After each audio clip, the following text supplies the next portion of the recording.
National numbering کے مطابق 3735 یہ حدیث مسند احمد میں بھی ہے 19300، المستدرک للحاکم میں بھی ہے 4663، امام حاکم نے بھی صحیح کہا، امام ذہبی نے بھی اس حدیث کو صحیح کہا۔ یہ حدیث سنن نسائی الکبریٰ کا جو چیپٹر ہے خصائص علی اس میں بھی ہے موجود 8392 نمبر۔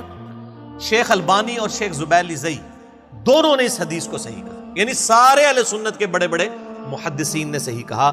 سیدنا زید ابن ارقم سابقون الاولون میں سے ہیں، یہ دار ارقم ان کا تھا۔ وہ عمر سیریز میں بھی آپ دیکھ لیں، مکہ شریف میں گھر تھا جہاں نبی صلی اللہ علیہ وآلہ وسلم دعوت و تبلیغ کا کام کرتے تھے، حرم میں تو کافر نہیں آنے دیتے تھے، جس طرح ہمارے آج کل کے مسلمان حق کو لوگوں کو مسجدوں میں نہیں آنے دیتے، اور ہم نے یہ دار ارقم ایک قائم کیا ہوا ہے۔ زید ابن ارقم روایت کرتے ہیں اول من اسلم علی، پہلا شخص جس نے اسلام قبول کیا وہ علی ہے رضی اللہ تعالیٰ عنہ وعلیہ السلام۔ دوسری حدیث بھی ترمذی میں ہے 3734، مسند احمد میں ہے 19322، اور سنن نسائی الکبریٰ کے خصائص علی والے چیپٹر میں 8391 ہے۔ شیخ البانی، شیخ زبیر زئی دونوں نے اس کی تصحیح کی ہے۔ میں ان بڑے بزرگوں کے نام اس لیے لیتا ہوں تاکہ اہل حدیث جو ہیں ان کو عموماً زیادہ مسئلہ ہوتا ہے حدیث کی صحت پہ، باقی تو ہمارے لوگ ویسے ہی ہر طرح کی حدیث مان لیتے ہیں۔ یہ بھی زید ابن ارقم سے،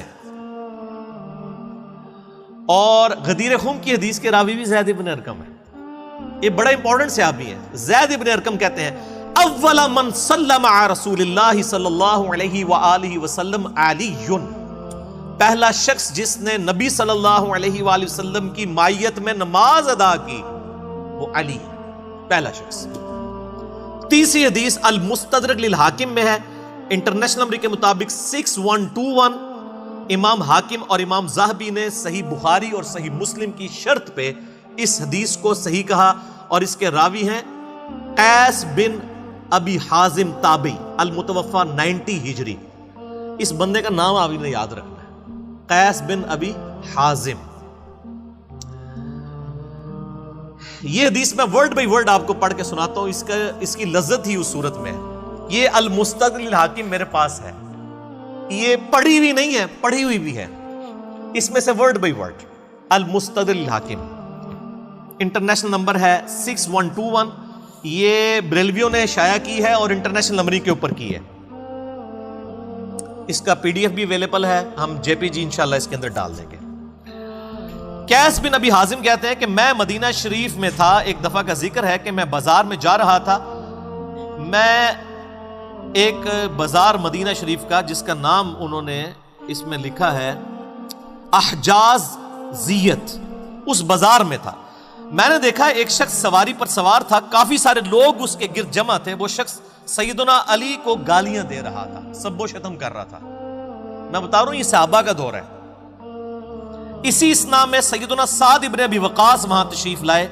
سعد ابن ابی وقاص آخری صحابی ہیں بدری جو فوت ہوئے 56 ہجری میں حضرت معاویہ رضی اللہ تعالیٰ عنہ کے دور میں۔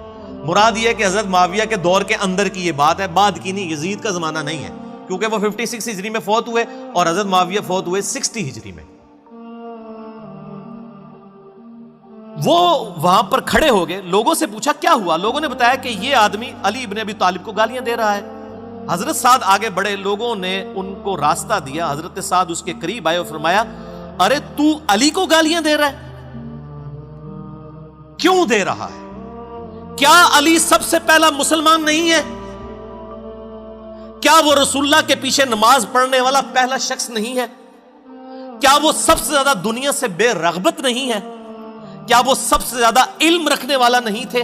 یعنی یہ ماضی کی بات ہو رہی ہے کہ وہ گزر چکے تھے، سیدنا علی کی وفات شہادت کے بعد آئی۔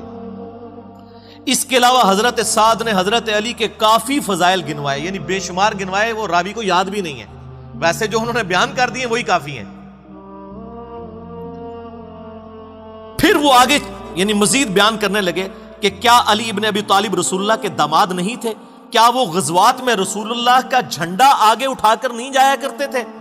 اس کے بعد حضرت سعد نے قبلہ رو ہو کر ہاتھ بلند کر کے یوں دعا کی، اے اللہ یہ شخص تیرے اولیاء میں سے ایک ولی کو گالیاں دے رہا ہے۔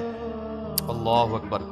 اے اللہ یہ مجمع ختم ہونے سے پہلے اپنی قدرت کا کرشمہ دکھا اور لوگ دیکھیں، حضرت قیس بن حازم کہتے ہیں کہ خدا کی قسم ہم ابھی وہاں سے ہٹے بھی نہیں تھے کہ اچانک اس شخص کی سواری بدکی، اس سواری نے اس آدمی کو سر کے بل پتھروں پر گرایا، جس کی وجہ سے اس کی کھوپڑی کھل گئی اور اس کا بھیجا باہر آ گیا، اور وہیں پر وہ عبرتناک موت مر گیا۔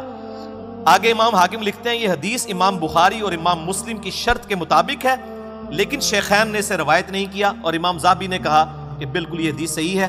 المستدرک کا مطلب پتہ کیا ہے؟ اس کا پورا نام ہے المستدرک علی الصحیحین، بخاری اور مسلم کی چھوٹی ہوئی حدیثیں جو انہوں نے بیان نہیں کی تھی اسی شرط میں اس کتاب کے اندر ہے، اور امام حاکم نے بھی تصحیح کر دی ہے۔ تو یہ میرے بھائیوں حدیث تھی، اس میں بھی آ گیا کہ سیدنا علی نے سب سے پہلے اسلام قبول کیا، سب سے پہلے نماز پڑھی، سب سے زیادہ علم والے تھے، نبی صلی اللہ علیہ وآلہ وسلم کا جھنڈا آگے اٹھا کے چلنے والے تھے، اور داماد رسول تو تھے۔ آل محمد جو ہے وہ اولاد علی ہے رضی اللہ عنہ اجمعین وعلیکم السلام۔